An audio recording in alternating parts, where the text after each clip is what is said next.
જય અંબા જય ખંભલાઈમાં આજે 7 જાન્યુઆરી 2025 અને મંગલકારી મંગળવાર બપોરના 1:50 થઈ છે. બસ હવે થોડું કામ પતાવી 3 વાગે એક મિટિંગ છે એ પૂરી કરી અને 4 વાગે રાજકોટ તરફ પ્રયાણ. શ્રી સુવર્ણ કળશ, શ્રી રૂરુ ભૈરવ દાદા પ્રાણ પ્રતિષ્ઠા, શ્રી મહાશક્તિ સહસ્ત્રચંડી ભૈરવ યજ્ઞની શુભ પૂર્ણાહુતિ થઈ ગઈ. 153 દાતાશ્રીઓના નામની સુવર્ણ અક્ષરે લખેલી તકતી માના પ્રસાદની અંદર માના પ્રાંગણમાં લાગી ગઈ. યાવતચંદ્ર દિવાકરો કળશ એ સાક્ષાત ખંભલાઈમાનું સ્વરૂપ છે. અત્યારે આપ જોઈ શકો છો બધા કળશ તો લાગી જ ગયા છે.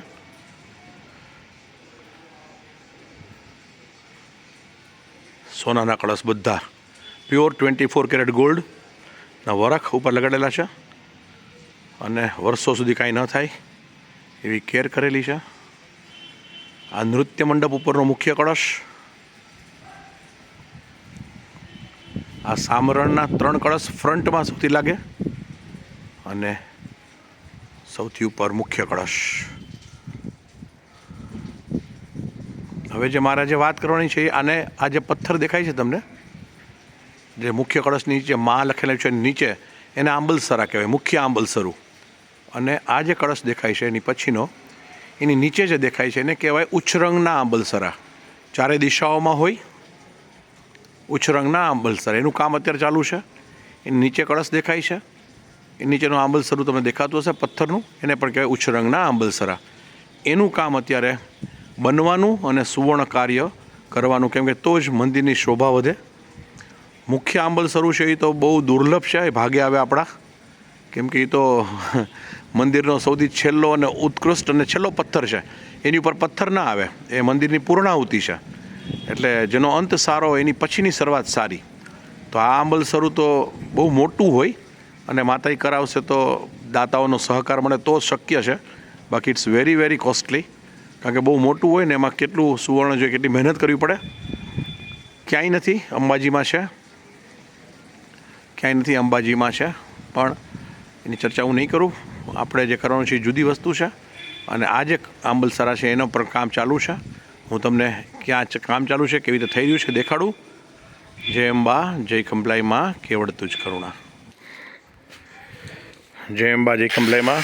જો આ ત્રાંબાનું કામ, એના સ્પેશિયલ કંસારા છે, જયપુરથી આવ્યા છે અને એનો શેપ અને કેવડા મોટા મોટા સાઇઝમાં છે.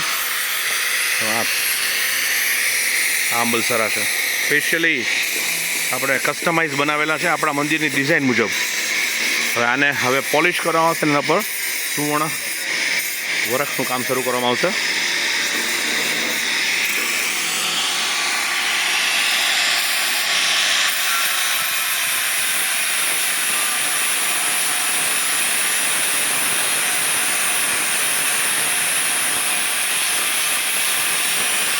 ચાર ફૂટના છે ભાઈઓ, 4, 4.5 ફૂટ, 5 ફૂટ.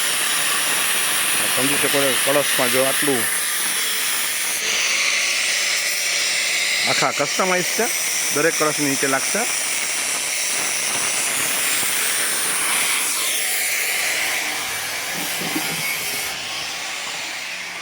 એની ઉપર જે નાનો ભાગ છે એ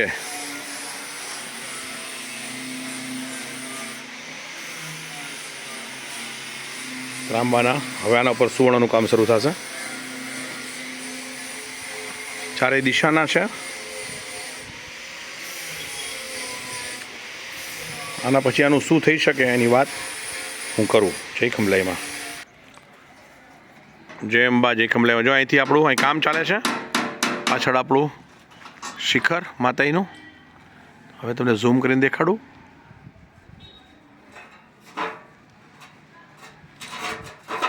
આજે અત્યારે મેં તમને દેખાડ્યું માત્ર મુખ્ય આ જે શિખર કળશ દેખાય છે એમાં નીચે જે કર્વેચરવાળો ભાગ છે એ તો હજી આવ્યો જ નથી, હવે બનશે.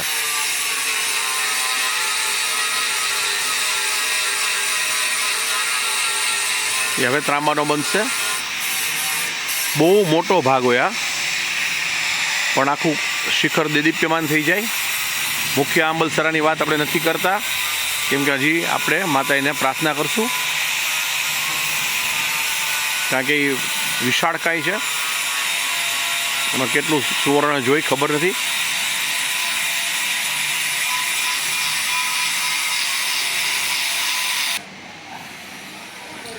જય અંબા જય ખંભલાઈમાં. ભાઈઓ, જેમ જે લોકોએ સુવર્ણ કળશમાં આ વિડીયો બનાવવા પાછળનો હેતુ એ છે કે કેટલા બધા લોકો સુવર્ણ કળશમાં બાકી રહી ગયા અને લોકો વારંવાર ઇન્ક્વાયરી કરે છે, પૂછે છે કે અમારું નામ રહી ગયું, અમારે લખાવું હતું. પણ ત્યારે એવું થયું કે માત્ર 15 જ મિનિટમાં 153 કળશના દાતા બુક થઈ ગયા હતા. એટલે આપણી પાસે ઓપ્શન નહોતો કે ભાઈ આપણે બીજા કોઈને અંદર ઇન્વોલ્વ કરી શકીએ. તો આજે આપણે એવું ડિક્લેર કરીએ છીએ કે કેમ કે કળશમાં આપણે મિનિમમ 1,22,222 લીધેલા છે, પણ એમાં યજ્ઞ આવી ગયો. એટલે આપણે એવું કંઈક નક્કી કરીએ કે જે લોકો 1,11,111 કે એનાથી વધુ આપશે એની પણ આવી જ સેમ તકતી બનશે અને ક્યાંક પરિસરમાં આપણે જગ્યા હશે ત્યાં અવશ્ય લગાડશું. પ્રોમિસ નથી કરતો કે ક્યાં લગાડશું, પણ આવી સેમ ટુ સેમ તકતી બનશે કે જે લોકો આંબલસરાના સુવર્ણમાં એના કાર્યમાં 1,11,111 કે તેથી વધુ અનુદાન આપશે. વિડીયો ધ્યાનથી સાંભળજો ફરી એકવાર. જે લોકો સુવર્ણ કળશમાં રહી ગયા છે અને હજી મા સાથે જોડાવવું છે, અથવા જે લોકો સુવર્ણ કળશમાં છે જ પણ આંબલસરાનું અનુદાન પાછું જુદું છે, હું તમને કોઈ પ્રોત્સાહિત નથી કરતો. અંબાજીમાં મેં આંબલસરા, મુખ્ય આંબલસરા જેને કહેવાય, એમાં મારું કોન્ટ્રીબ્યુશન છે થોડુંક, ફૂલની તો ફૂલની પાંખડી, અને આગળના જે નૃત્ય મંડપ છે એમાં પણ મારું કોન્ટ્રીબ્યુશન હતું. તો અહીંયા પણ હશે જ, પણ અત્યારે આપણે મુખ્ય આંબલસરાની વાત નથી કરતા.